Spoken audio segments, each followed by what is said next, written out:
Okay, so welcome to our first lecture this semester. If you don't know about Probe yet, in Probe we host a different series of events. For example, a lecture series in which we invite professionals of the field of psychedelics to give a talk. Paper clubs, which is the same just with students basically, and also movie nights and integration circles. If you're interested in Probe, feel free to just join after the talk for a chat. Or also if you're interested in the organizational structure of Probe, feel free to join us at an internal meeting or the general assembly, which happens in the beginning of each semester. So today I'm happy to have David Elmiger, or we are happy to have David Elmiger for a talk. To give you a small introduction, Dave has done his Bachelor of Psychology in Fribourg and finished his Master in Social Psychology this year in Bern. In the past, he has worked with people in the psychedelic field, like Abigail Calder, Gregor Hasler, and even Rick Strassman. He is also part of ALPS, the non-profit organization from Geneva, in which he worked, for example, and continues to work as graphic design coordinator. Also, he will start a PhD in psychedelic research next year in Basel in the Lichti Lab. And today he's here to give us a talk about the psychedelic story, more specifically about the way that media narratives shaped and continue to shape society's perception about these substances. So prior to the talk, I thought about two events that are important that happened in Switzerland when it comes to the psychedelic story. First of all, 1943, the discovery of LSD by Albert Hofmann. And then 2022, the foundation of Probe, in which also David was. So I hope he will fill in some of my empty blanks in his talk. And please give him a warm welcome.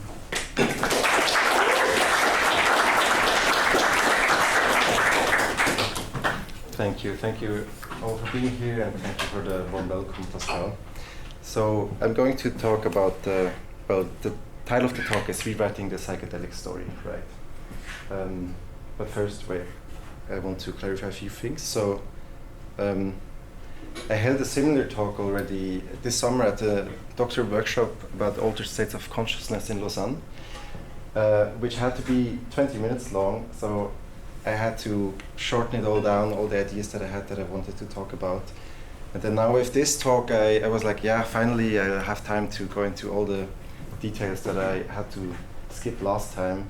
And of course I ended up making the talk that was way too long in the end, so I still had to leave a lot out in the end, but I'll try to do my best to keep it under an hour. And then afterwards we'll have time for questions. And there will be a small apéro as well outside by our apéro coordinator, Laura. Then the second thing is that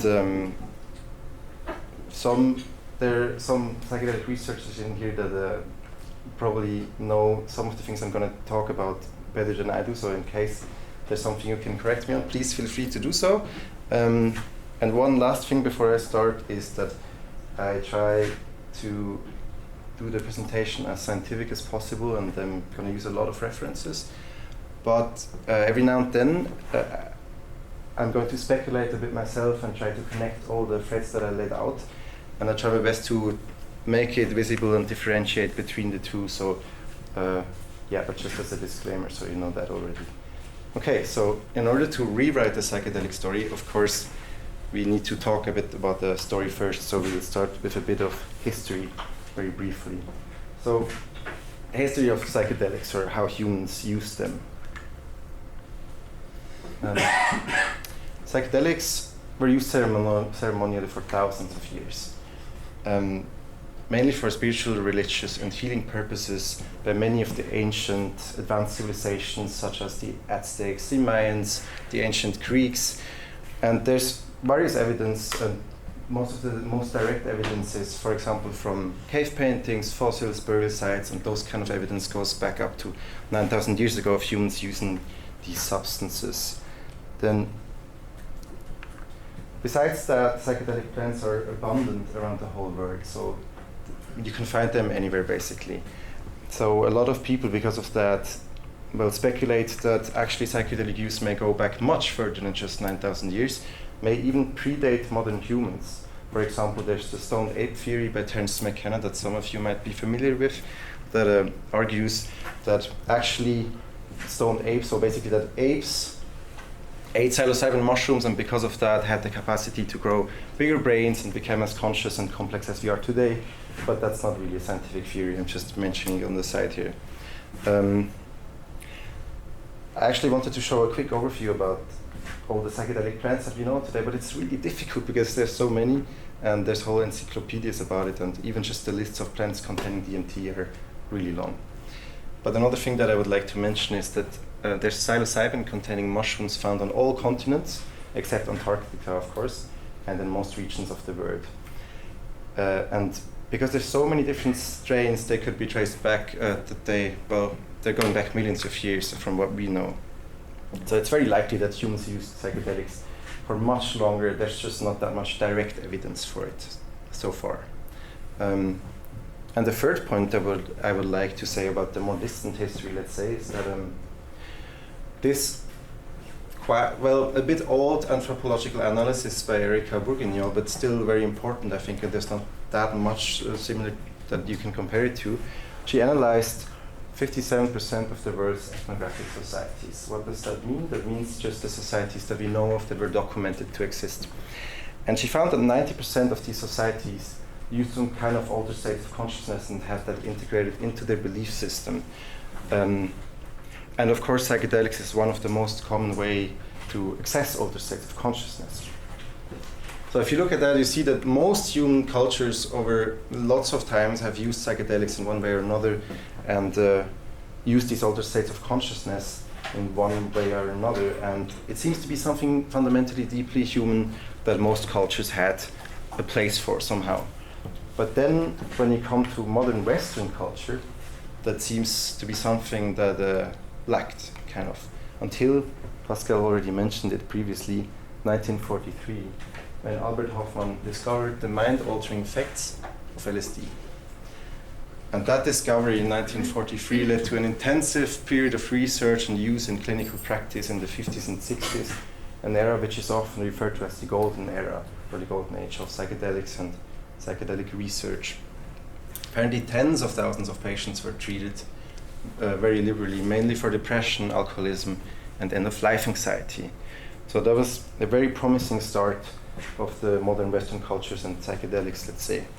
To look at this visually, I brought this graph for you. So what you can see on the x-axis here is the year, and on the y-axis the number of papers that were published in a given year, including the search term psychedelic on PubMed. So as you can see here in 1943, as I already mentioned, the discovery of LSD, and then all this research started and grew rapidly through the next few decades. But what happened next? Of course, many of you are familiar with this. I'm just briefly going over this to give a quick overview and connect it to things that I mentioned later on. The hippies, or well, the 60s happened, and psychedelics got out of the labs, out of the clinics, into the broader public, and were started to be used more widely. And it got a bit out of hand, let's say. And with that, there was also a lot of backlash, of course. And this backlash led to what we now refer to as the war on drugs. President Nixon in 1971 declared the so-called war on drugs, scheduling psychedelics as Schedule I substances, meaning that they have no medical use and high potential for abuse, which is both, well, not really correct, as we will see later on. And the interesting thing about this is that he called psychedelics the public enemy #1 and declaring a war on drugs, while the hippies were mainly advocating for peace and love, and while the US was actually in wars, particularly the Vietnam War. And actually I just read recently that one of his policy advisors later on admitted that the war on drugs was, well, a tactic to undermine the anti-war movement that was also associated with the whole hippie culture. So yeah, just start one war to, or just start another war to cover up the first one, I guess, something like that. And with this war on drugs, research stopped, basically, around the world. It took a few years, but it, as you can see here, it decreased very strongly. And actually, I mean, this is a very broad search, concluding psychedelic. It's really difficult to refine it further, but this also, of course, includes animal studies and other kinds of studies. So if you look at human studies, there was really not much research going on between the 70s for the next 2 decades around the whole world. And yeah, so that's the brief history about the first part that I wanted to go in, about the war on drugs. And if we're talking about stories, then we should have a look at the narratives and the stories that were told about psychedelics during this time. So to do that, I brought some media and news headlines for you that were published in around the 1970s in the US. So we can have a bit of a more clear picture of what this, what were the stories that were actually told around psychedelics during the war on drugs back then. So I'll start with the first one. LSD can be Hiroshima drugs, says Nathan. So comparing LSD to an atomic bomb, very destructive, of course, not something you would like to be compared to, I guess. Another one here, LSD users lose IQs. LSD users are generally more intelligent than the average person. That sounds promising. But their IQ slips every time they take the drug, according to one of the nation's leading experts on hallucinogen. And you'll see this, well, a lot of these statements that were made were also backed up by, well, experts, even though they weren't really factually true. Another one here, a bit less aggressive maybe, but the doctor says that harm outweighs any LSD use benefits. And that was the direction that, well, all of these media images and these stories went towards. But there's also some more dramatic ones like this one. So LSD can damage the body genetically. That's already more, definitely something you would want to avoid, right? And one more thing is that the headlines I'm showing here, they're all focused on LSD, or mainly focused on LSD. And that's not because LSD was the only thing that was researched, but it was, well, the substance that I already mentioned that started this whole research period. And it also kind of became this poster psychedelic that kind of stood for the others. And here I'm speculating, but I can imagine that that would also be one of the reasons why still today LSD may hold more negative stereotypes than, for example, psilocybin mushrooms, although the effects are pretty similar except the duration. So one more here. Evidence that LSD causes cancer and deformities. Also, well, things you would avoid if you can, of course. And I have another one here with deformities. That the child of a mother who took LSD was born with a deformed leg. And of course that had to be because she used LSD once. I mean, why else? And that was a joke if you didn't get it.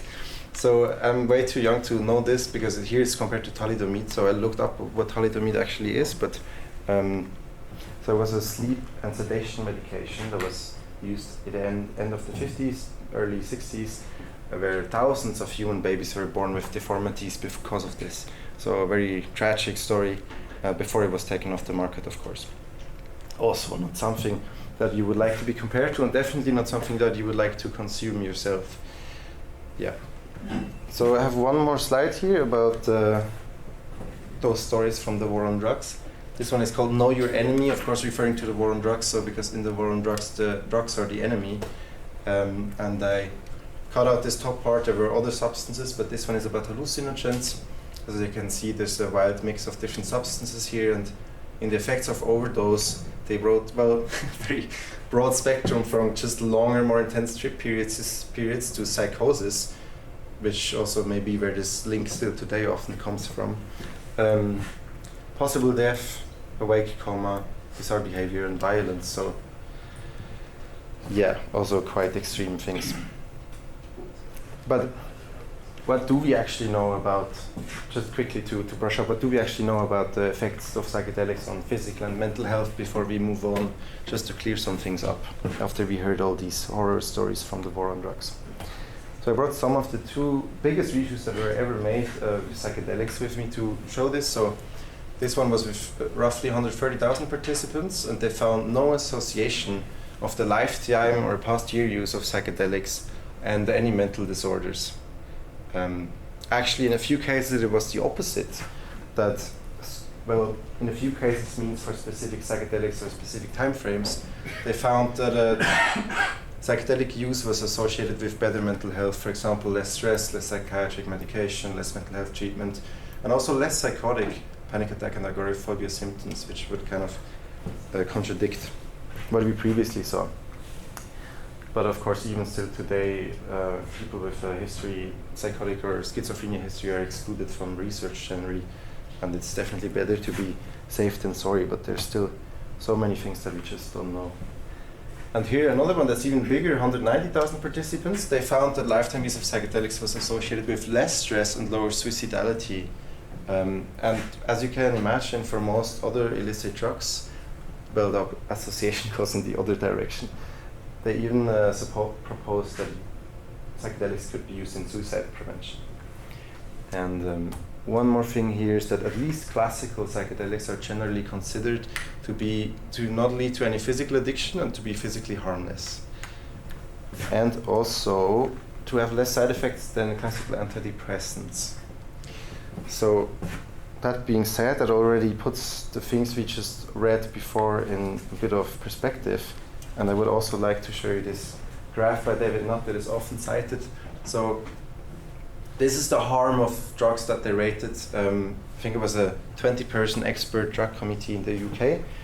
And as you can see here on the left, you have the most harmful substances. The very most harmful, according to them, is the alcohol. But then, if you only look at the harm to the users, actually, it's heroin and crack and meth, because alcohol just has a huge harm for others. But what is important here for us is we see here LSD and mushrooms among the least harmful of substances. Yeah, exactly. So, back to the story. What happened after the war on drugs? So research basically stopped, but then, I mean, you can probably guess what's coming next. This happened, the psychedelic renaissance, and the renaissance comes from French naissance, so it basically means the psychedelic rebirth, so the rebirth of psychedelics, or well, psychedelic research, let's say. And this, a lot of people say this started in 1991 when Rick Strassman did the first human study with DMT, and he also wrote a book called DMT, the Spirit Molecule, which is actually the first book I read about psychedelic research. And apparently he's also a really nice and humble guy. I heard from Abigail, who knows him better as she's doing research with him. Yeah, and many people say this started the psychedelic renaissance, basically. And you can see that over the next few decades, research slowly started up again, and then, well, especially in the last 5 years, it kind of exploded.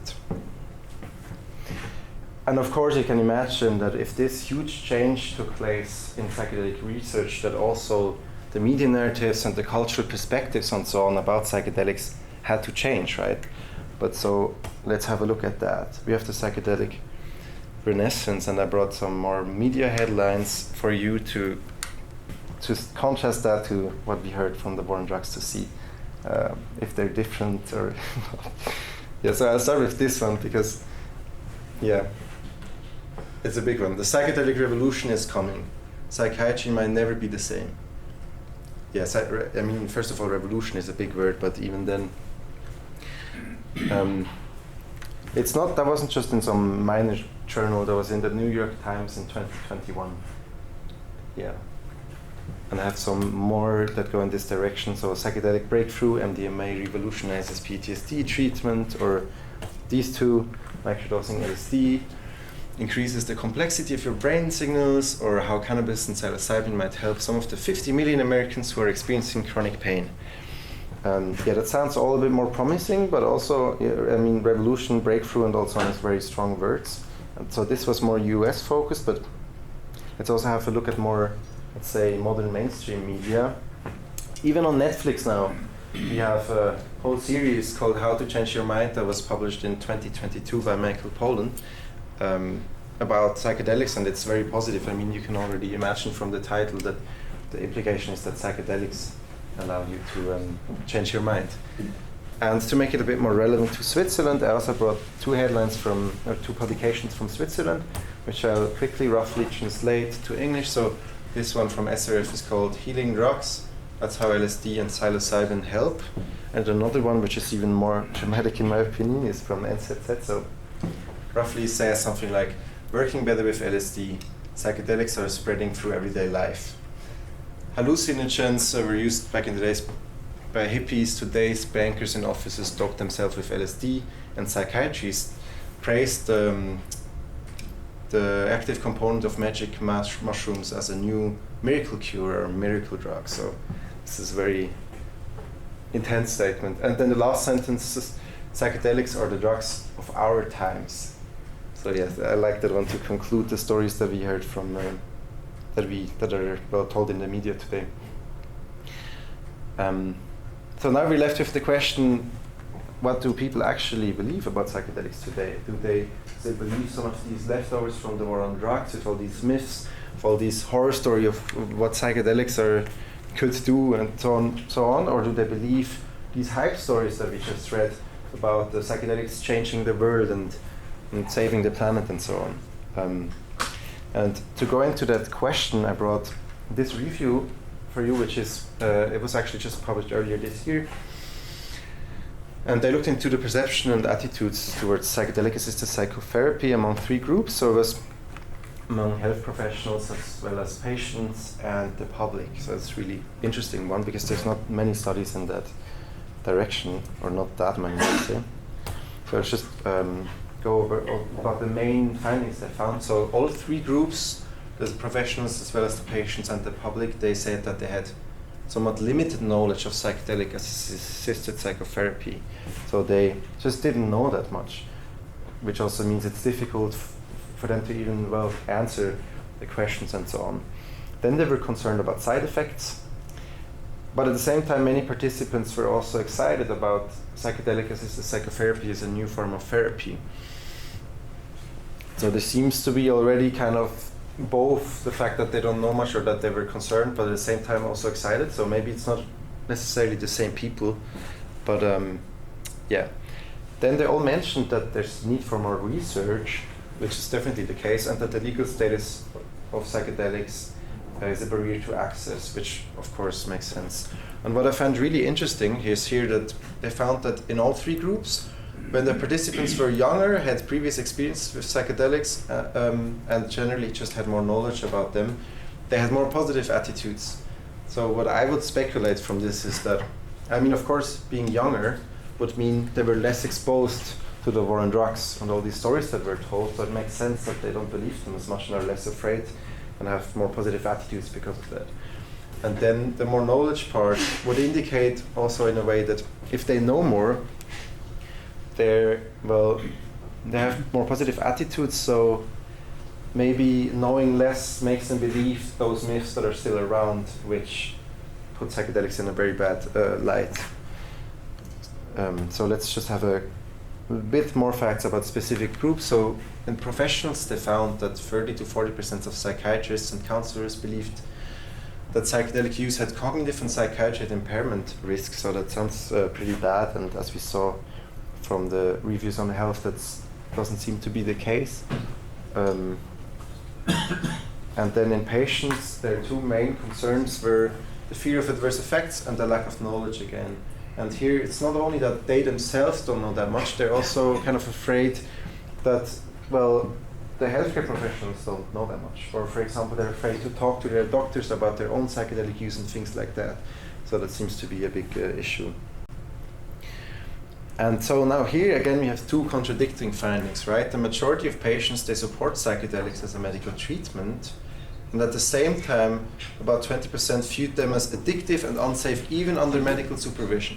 So even in the most controlled setting with professionals and just in a therapy setting, there's still at least a minority of people who thinks they're really dangerous and bad, while there's also other people who really support them. So there seems to be kind of a duality here. And then here, one more fact about the public. In this study, in US college students, they just found that psychedelics to be unhealthy and addictive. And here, often it's difficult to say if those people really know, if they're really able to differentiate psychedelic from other substances, because if they don't know enough and they just think drugs or they can't really differentiate what it means, then of course that's also not going to be helpful for the image of psychedelics. Interestingly, I found this really interesting. They found that the people from all the sample across the 3 groups that had experienced themselves, so that were users of psychedelics, they actually had really good objective knowledge, and they were even generally aware of recent clinical trials, knowing what kind of therapies were being done with psychedelics and what kind of mental disorders were being treated with psychedelics. So they might have even had more knowledge than the health professionals that actually didn't know that much, which is pretty interesting in a way, let's say. And one more thing that I would like to show you about this is from a study we've been doing at Alps that we hopefully can publish sometime soon, because we've been working on this on a very long time, but yeah, it's not published yet. But anyway, so we surveyed about 300 participants who were university students in Switzerland across different universities. And this was basically the flow of the questions we asked them. So the most important one was if they had ever used psychedelics. And then if they had, we asked them for what reasons, and a few more questionnaires. And if they had not, we asked them if they expected to use them in the future. And what I want to show you now is from the people who have not consumed psychedelics in their life, and then also didn't expect to consume them in the future, what they put as reasons for that. So this is the plot that we get there. And we can see that the half of the sample, so 52%, said that they don't see the point. This one is a bit difficult to interpret for us. Maybe we should have formulated it more clearly when we did the study. Because for me at least, it's not very clear what that means. Does it mean that they are very aware of what people use psychedelics for, what it's used for in therapy and so on, but they think that they don't get any use for them personally? Or does it rather mean that they don't even know what the point would be? And then the other thing that I found really interesting here is that only 1% of the sample said they would never use psychedelics in their life for legal reasons, which seems to imply that making these substances illegal doesn't really stop anyone from consuming them. But yeah, I have to mention here as well that actually there were some limitations when it comes to this data, because we only let participants choose one answer. And maybe if we let them choose several answers, this number would look differently. We don't know. But the part that I would really like to focus on here is the rest here. So we have 33% that said fear of having a bad experience is the reason they will never try psychedelics. Then another 6% said, well, the long-term negative effects, and 3% other here, I looked at them in detail, and it's also it's fears of addiction, fear of damage to the brain, fear of psychosis, and all those things that we heard in the stories from the war on drugs. So if you count those together, it's more than 40%, which in the total sample of all the students we interviewed is about a quarter of all the students still. And I would now speculate again and think that those 40% that are kind of really afraid of psychedelics, that this is still due to a leftover from the war on drugs, at least partly, because of course you can also argue that there are people who would never be interested in such a thing and these substances for lots of other reasons, for example anxiety or their neuroticism. So I mean, if somebody spent their whole life suppressing and avoiding difficult emotions from their past or something like that, they definitely wouldn't be interested in a substance that might make them come up from their unconscious, so that would make sense. But given how many people from the sample this is, I would still argue that's still some kind of leftover from the war on drugs as well that we see here. Particularly if you consider that those are students, right? So they're highly educated and they're young, right? So if you would think that if you look at this in the more general population, with older people and less educated people, I'm pretty sure that it will look, but that is proportion of the people who are quite afraid of psychedelics, let's say, is much higher still. And then the other thing that I would want to show you here is, so this was just basically what I already mentioned. It was 2/3 of the people who said that they wouldn't expect to use psychedelics in the future from the people who never use psychedelics. But still a big part, 35%, said that they would actually expect to use psychedelics in their life, but apparently, just didn't do so yet. Or maybe, I don't know what is going on here, but so that was the quick, the part about what people might actually believe about psychedelics. So let's get back to those hype stories in the psychedelic renaissance. So I want to pose this question here: what's next, or how is this going to develop, and also what are the dangers of the hype? Because the dangers of the demonization, let's say, of psychedelics that we saw during the war on drugs are quite obvious in a way, I guess, especially now, given, for example, that the lack of access, or that it's so difficult to do research and so on, and also how afraid people are and so on. So I'm not going to go into detail on that, but dangers of the hype now today, I think, is a bit more relevant, especially given that we're experiencing all this now, as you saw the stories earlier on.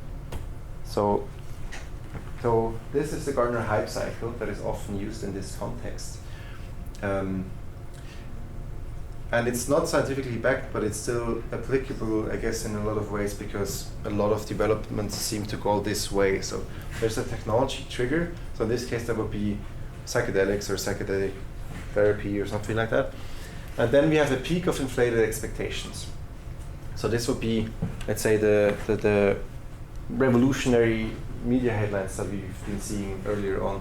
And then, this theory says that after this there will be a trough of disillusionment. So basically, you will see that the expectations that people have don't match the reality because of these high expectations, inflated expectations. And only after that there is the opportunity to approach a so-called plateau of productivity that seems to be more balanced, where actually all the good stuff can happen and where there's really real progress. And it's difficult to say where we would be at with psychedelics here, but at least the authors of this paper, they hypothesized that we are at the end of this peak and that we're probably about to crash down here. So that's why they called the paper "Preparing for the Bursting of the Psychedelic Hype Bubble." I believe that it's difficult to say where we are at, even if this model even is applicable. I heard from colleagues that they think that between 2018 and 2021, they thought that the hype was still more intense than it is now, and that you see more and more critical voices emerging. But still, at the same time, it's difficult to say where we are at while we are still in the hype, let's say. And also, I would argue that, for example, it might very well be possible that psychedelic research is already approaching a plateau of productivity, while, for example, the media is still in the peak hype, and the public might be all across the whole spectrum, depending on who it is and what social environment they're in. And then you will also have to consider regional differences, that it's going to be different from country to country, for example. So what are the dangers of the hype? I came up with this list here that's not complete by myself and in discussion with others, but just to give you a bit of an idea what this could look like. For example, the unrealistically high expectations for psychedelic-assisted psychotherapy. Because if you imagine, you see all these hype news and so on, and if your expectation, as we saw it earlier in the NZZ article, is that it's a miracle drug, that it's just going to cure you, and then you have to think, and then that doesn't happen, right? Because for some for some people that doesn't happen. You have to also consider that, I mean, for example, in Switzerland, a lot of the people that are treated with psychedelics are for treatment-resistant depression, right? So those might be people that have been depressed for 15 years or longer and that tried several things that didn't work. until they come to this treatment. And if they expect that it will just magically cure them, and then it doesn't work, as it's just their last hope, it might actually be worse than if they had never tried it to begin with, right?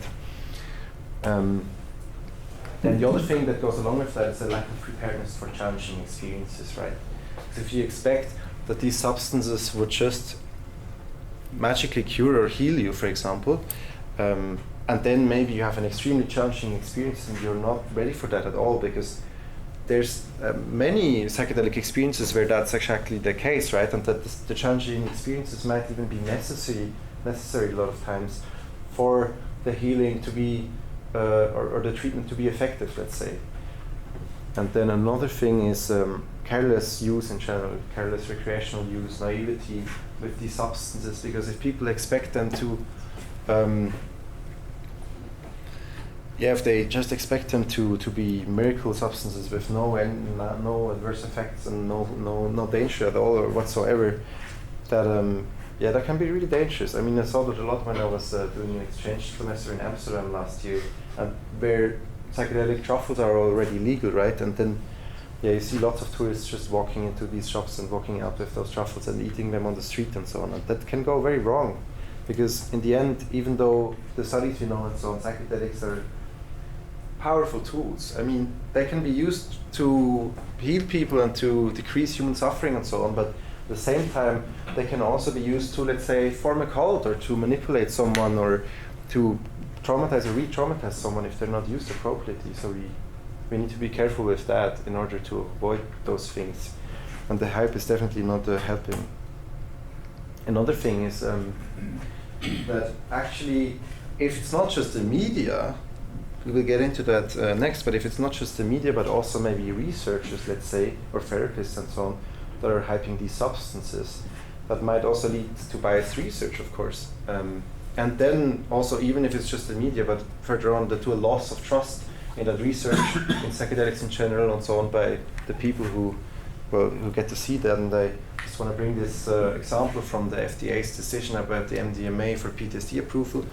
Trials that were held recently, which wasn't approved, by the way. And there, MAPS, who did these studies with MDMA for PTSD in the US, was accused of hiding adverse effects and manipulating clinical data. And that's a serious offense. And I'm not going to comment on what I think about the FDA's decision on this, but it is the case that at least one participant admitted to not report adverse effects, so that the treatment would be approved for others, and that at least one therapist was reported to have basically hyped up the treatment or glorified it to a point where it couldn't meet the expectations, and then and of course it doesn't always work for all the participants. Or another thing here is this is maybe more an US-based thing, because I feel like in Switzerland researchers are much more critical already to begin with, but Rick Doblin's statement about Net Zero Trauma 2070, right?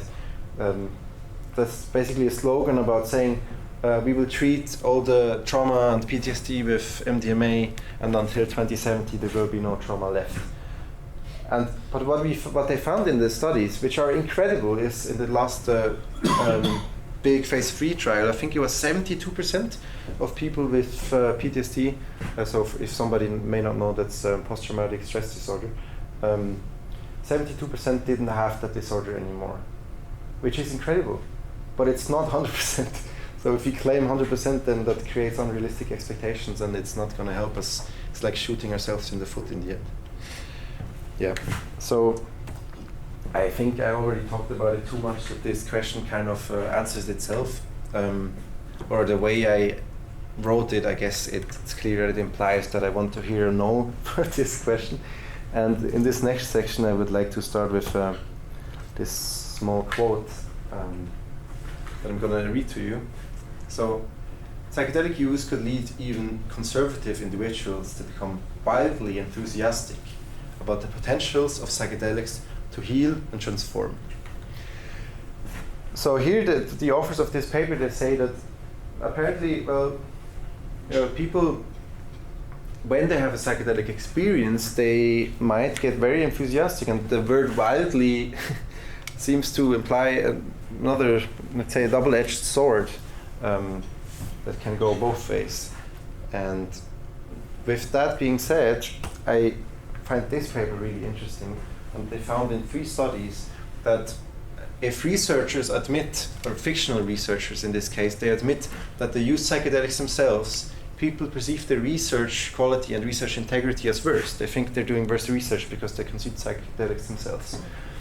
And then also the association of psychedelic culture in general negatively affects the perceived research quality. This meant that they created like a fictional conference and they compared 2 different groups, for example, a very sober design or a psychedelic design, or a meditation group and a running group, or at the conference psychedelic art exhibition and the postmodern art exhibition.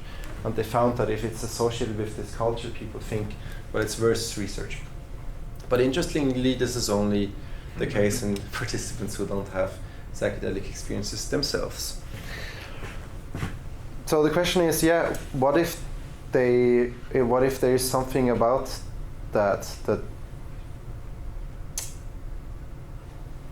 as we saw before, if researchers are biased, then they will actually be right with this. But I think the weird thing about this, which is also special with psychedelics, is that if you go into the field of psychedelics, there's lots of people who have used psychedelics and who, because maybe they become wildly enthusiastic about these substances, even enter the field to begin with, which is a very unique thing. Because imagine that you would go to, or wait, no, I'm going to mention that in a bit. Let me just first show you again some more data from the study we did on Swiss university students. So this is the use of psychedelics in the general student population. We found that roughly a fifth, so a bit more than 21%, had consumed psychedelics in their life and the rest had not.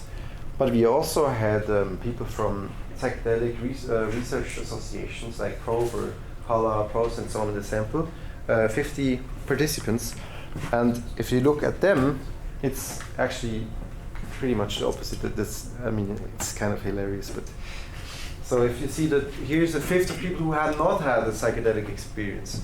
And then if you go one step further into the professional field, at the ALPS conference that we held 2 weeks ago, we always do a demographic survey with the participants, and this time it looked like this. From the attendees, only 8% had not had a psychedelic experience in their life. And this is very, very special in a way, given that, imagine you go to a conference about antidepressants. Do you think the graph would look like this? Probably not. And also you wouldn't expect a patient to be less trusting of their psychiatrists if they had tried an antidepressant before in their life. Like, why would they? So, yeah. That's something to consider when working with these substances. And especially now that we are still in this psychedelic renaissance and this hype. Yes. So, let's get to the last section of this talk. So what can we do? What should we do? And I already mentioned it earlier on that there are more and more critical voices at least in the field of psychedelic research emerging. And I think that's really important because that's the path we should take. But let me just quickly guide you through some examples. We have this paper here, Mind the Psychedelic Hype. And they looked at depression trials for psychedelic assisted psychotherapies, and they found that over the last few years the effect sizes kind of went down. Also as the studies got bigger, of course, but still this points into a direction of more critical research that also is more similar to, let's say, the effect sizes that you find in other treatments. And then these 2 voices here are also really interesting. I would like to point that out, is that Michiel van Elk, a professor from the Netherlands, he wrote this paper, History Repeating, Guidelines to Address Common Problems in Psychedelic Science, where he talks about the 10 most pressing challenges in psychedelic research that we should address in order to avoid history repeating itself.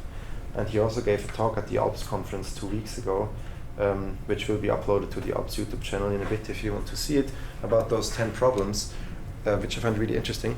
And the second one here is from Abigail, who's with us here today again. And together with Professor Gregor Hauser, they developed the Swiss psychedelic side effects inventory, which is, well, she's been studying side effects for a while, and apparently there wasn't even really a good tool to measure side effects with psychedelics, which is a big issue.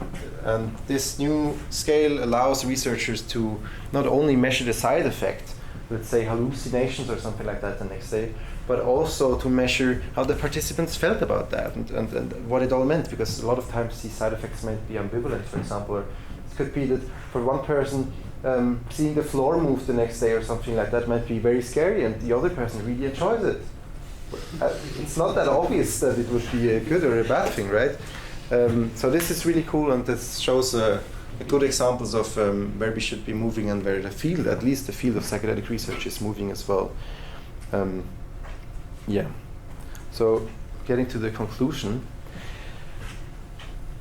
Yeah, so these two things is what I think already kind of went over a few times, but just to summarize it again, is that at least I feel like there's still a lot of people, or some people still believe the lies from the war on drugs, or the misinformation that was spread, and are misinformed or uninformed, and maybe they mainly believe them because they don't know any better, right?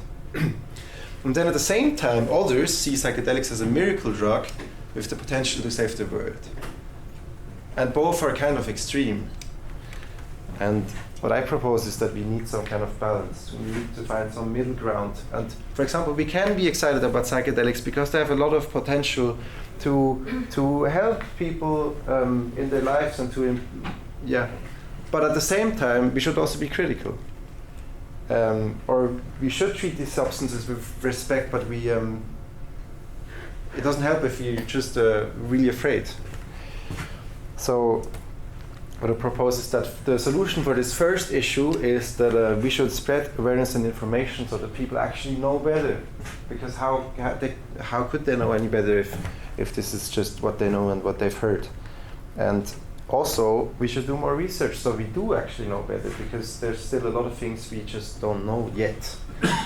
And then for the second problem, what I propose is that we should spread awareness and critical information, right?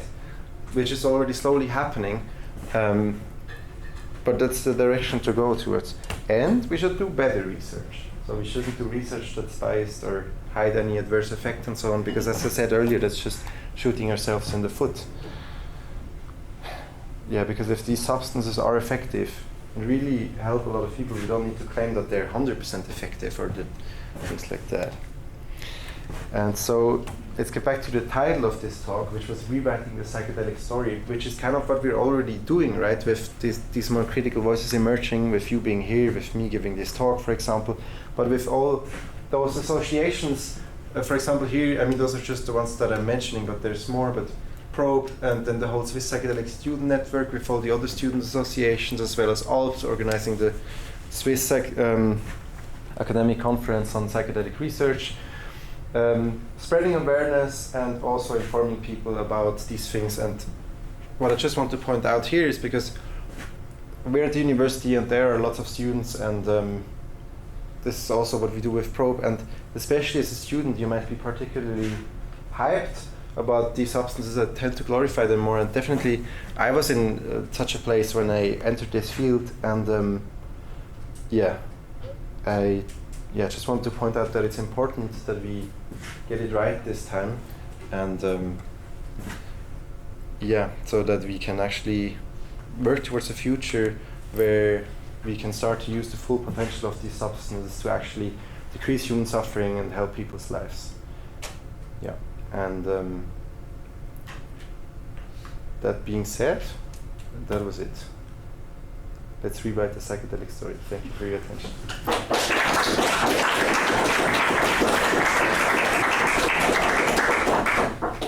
And now I'll happily take some questions if there are some. And also I have my references here, so in case you are interested to get them, or also the slides, just feel free to approach me and I can send them to you afterwards.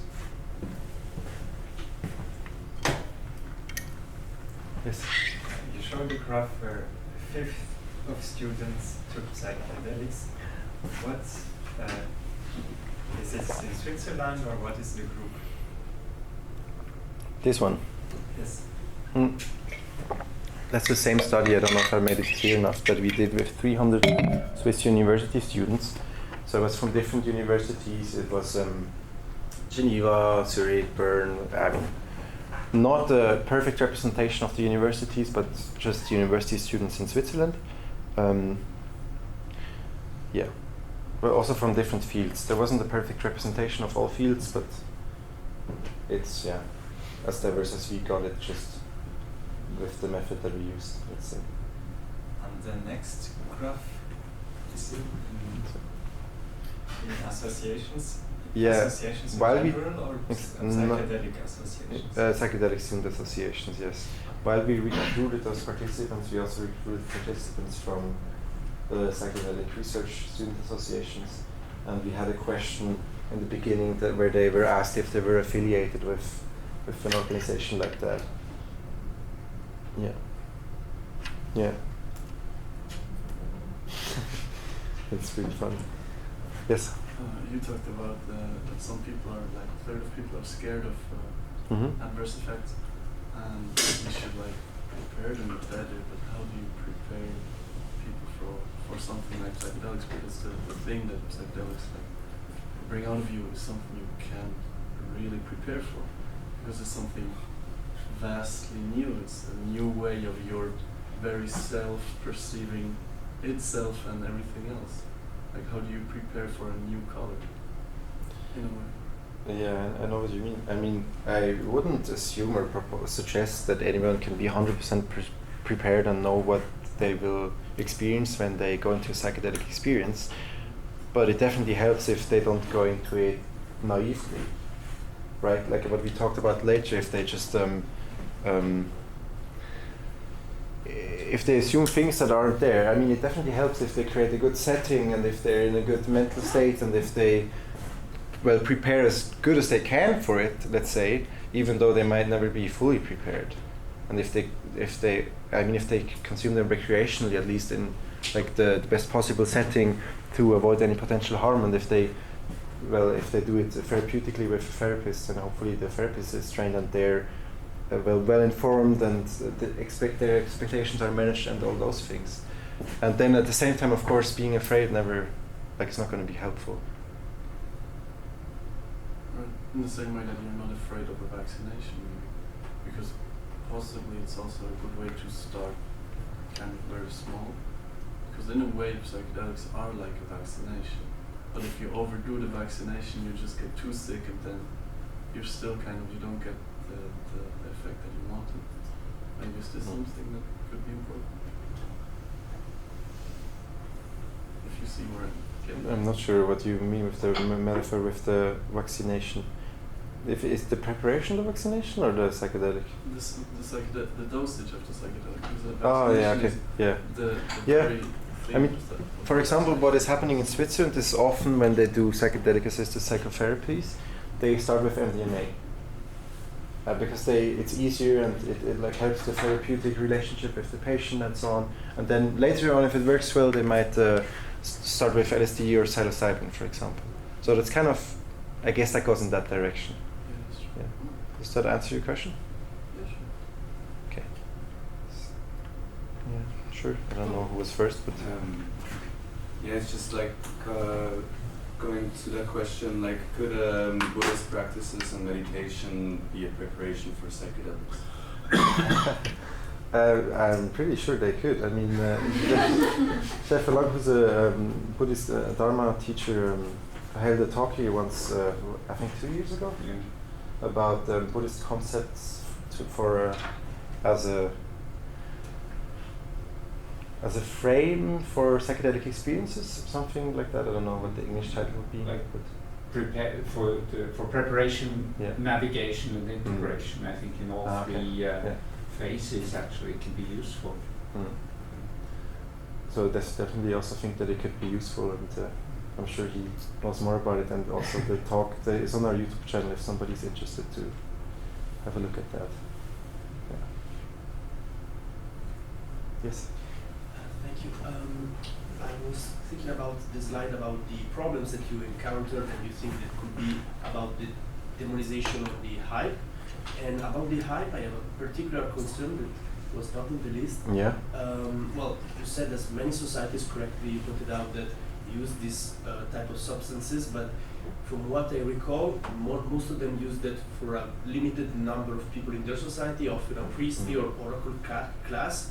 And other than that, there's also the issue that many of those societies, if not most, had logically a spiritual mindset, which psychiatrists are not obligated to have, and the users are not mandated to have. That's also why I think it's interesting to have a spiritual framework, because to a certain extent, because a spiritual framework gives the right setting to respect the substance and also the cultures from which we took it. And on the other hand, I think that if many societies used it for a limited number of people and with a spiritual framework, there has to be some truth in using that, because the risk is also that it's just a medicine, because that's of course the framework that any psychiatrists or researchers might have. But I also think that's, well, for example, there are studies that show that with use of certain substances, there is a high increase in believing in a higher state of consciousness and even higher beings, for example. And I think there should be, in my opinion, because the fact that it's a sort of ritual, many studies show that actually people who use it even in medical settings do consider it as one of the most important experiences in their lifetime. So I just think that the only downside of rationalizing it, which is normally the fact because you're researchers and you use a scientific method and so on, I just think that it would be interesting to, as you said, collaborate with the spiritual community and reflect to it as an option, or actually encouraging people to have it. I agree. I mean, there's well, to some part at least, that there's spiritual or religious practices that definitely will help people to integrate those experiences, right? But then it will also be difficult to. But let's say a psychiatrist can just propose one integration or one spiritual aspect. Let's say if it doesn't fit well for the participant, let's say for example a Christian approach, but then maybe if the participant is atheist or follows a different religion, it might be difficult. But I agree that would really be helpful. You could even go one step further and just talk about that lacking in our culture in general, even not just the psychedelics, but they emphasize that. I mean, certainly. There was, I forgot his name, but at the Alps conference, I think 2 years ago, we had a speaker from the UK who was a philosopher who was talking about metaphysical perspectives for integration, that we should basically provide people that are patients in this case, let's say, with like a catalog of possible perspectives to integrate those experiences, but also like reach into the spiritual, of course, and philosophical and so on. And I really like that perspective, but it's not many people, or it's not that often talked about yet so far, that maybe there's a lot of potential for improvement there in the future. Thank you. Does anyone know what his name was? Any chance? Peter, and no one can pronounce his last name. No, it's not. There's two and a Bindestrich in between, and starts with an S. I can look it up afterwards if somebody's interested. But if you Google Alps or if you go on the Alps YouTube channel and you look for Peter, I'm sure you're going to find his talk. So Peter is your steps. There's a second part of the last name, but that's it. Yeah. What is it? Can you say it again? Okay. Complicated. Thank you. Thank you. Yes. Yes, I have two questions. I hope I can ask them as one, as they refer to your opinion, I think, more than the presentation itself. Would you mind skipping to this hype curve? Yes, the Gardner hype cycle, of course. Yes, it might be also a bit a personal question, because you seem to also build your career on the topic of psychedelics. Yeah. So I want to know where you see yourself and what you think where we are in this graph, and if this graph even applies to psychedelics. What's your opinion about it? Like, not just your intuition, let's call it. Yeah, so the first question about where I see myself is like personally, my perspectives on psychedelics. You seem to work in the field, and if I was a person believing I was on the top, and also I want or plan to make maybe research or therapy in this field, I would be scared of this downfall. So my question to you is, maybe even if it's a personal one, do you think maybe we are already on this plateau and that gives you reassurance, or do you not believe, because I don't really believe in this graph, for example, do you not all believe in this curve? Not completely. Yeah, so answer your first question, I think in the beginning when I started entering this field slowly and with the start of probe and so on, I was still much more in this hype mindset in the peak, let's say, but I don't think I had this huge trough of disillusionment, but just gradually became more critical and well, I guess would be approaching some kind of content productivity now. At least that's probably what you can also see in this talk. And even just like when I held it last time, it was still a bit less balanced, let's say. And when it comes to where we are in general, I think I already mentioned it briefly. I think it really depends on what you look at. I feel like the research field is already probably approaching this plateau of productivity slowly, or at least as you see, there's more and more critical voices. But then the media is still, a lot of media is still very hypey and very glorifying, and there I can see the potential for like a huge dip, let's say. Okay, so you would say in the field, and we could also see it at the Alps conference, I think, so critical voices were there. Yeah, definitely, yeah. In the field we are in the plateau, but in the mainstream science maybe, or in the mainstream media, we might still be at the yeah, but then that's also like, what I also mentioned is that it depends on the region, and like, I mean, this is definitely not totally applicable, but what I also made these examples from the US, right?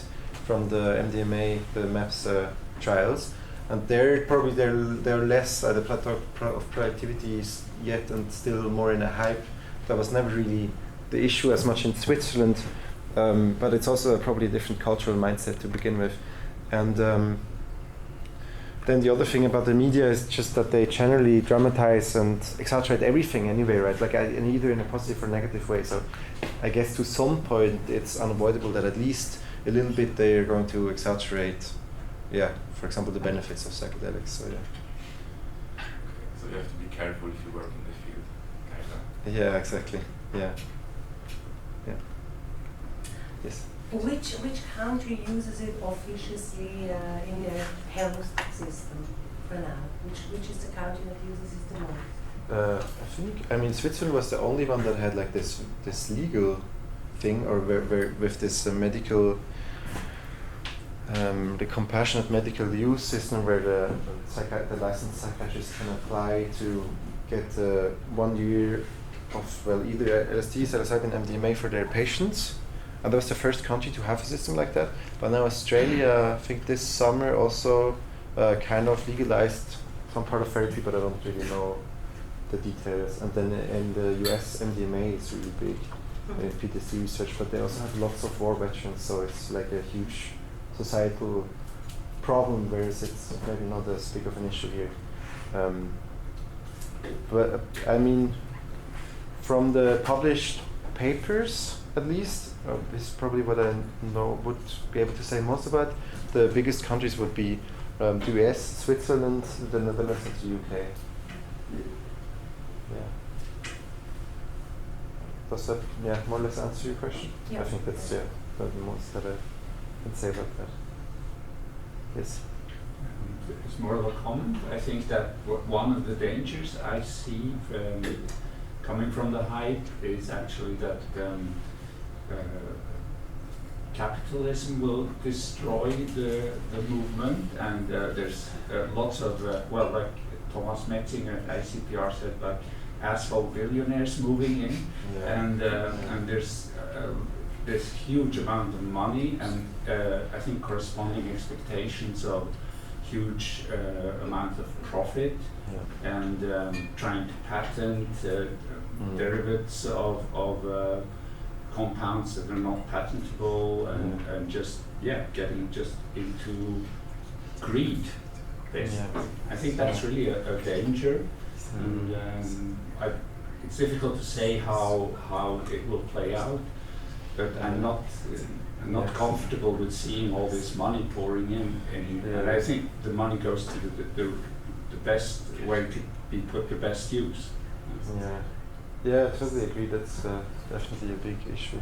But I can also see that it's not only like how it would go both ways. That the hype maybe attracts these people and the money and that kind of mindset, but then at the same time, the industries that are developing, they want people to, they want it to be hyped, right? And they will promote it and so on, and they will probably lead to more hype as well. Because their interest is not necessarily to be very critical, but to make a lot of money, right? So, Yeah. But yeah, good comment. Yes. You do little thought experiments, and you picture, I don't know, Switzerland in 10 years.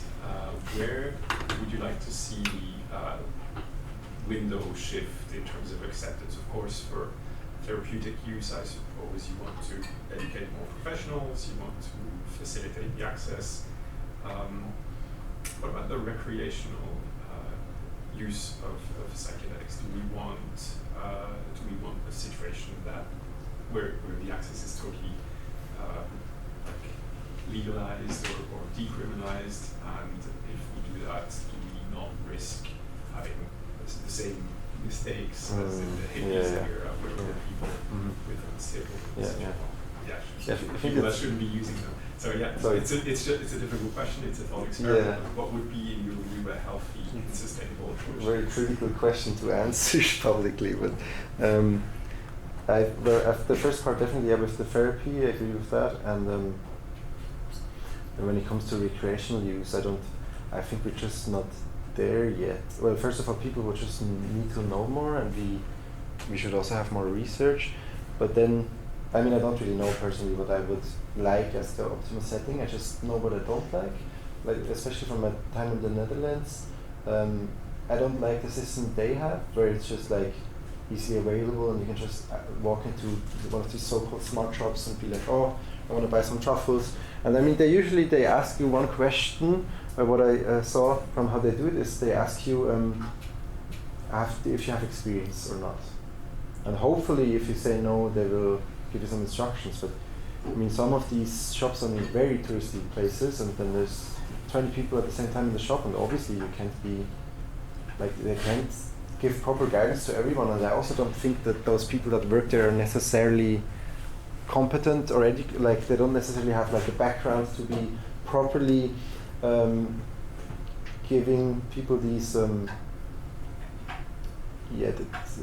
these instructions. From what I thought about so far, which I would like better in a setting where recreational use is not illegal anymore, is some kind of test that people have to do. So you kind of have let's say a workshop, like 1 day or something like that, where you learn just all the important things that you would have to need to know, and then you pass like a small exam that isn't extremely difficult to pass, but that at least you need to know some basic things, right? And if you pass that exam, then you can get like a license, and with that, then you can maybe go to some kind of dispensary and get the psychedelics there, but not just walk in and be like, oh yeah, you know what you're doing? Okay, yeah, here you go, because that's what's happening in some of the places where it's legal now, and that's very dangerous. I don't think that's a good idea at all. I think the Netherlands is a great example of a situation that you. Yeah, but I feel like Switzerland generally always waits until other countries do something first, and then they try to do the same thing more critical and learn from the others' mistakes, and then usually it ends up being better, just very slowly going in that direction. So like 20 years too late or something, but better. So it might actually work out nicely in Switzerland if you go towards that direction at some point. Okay. I think that was it. And if Laura is already there, then we will have a small apro out there. So feel free to join in and continue the conversations. And thank you all for being here. And all the questions.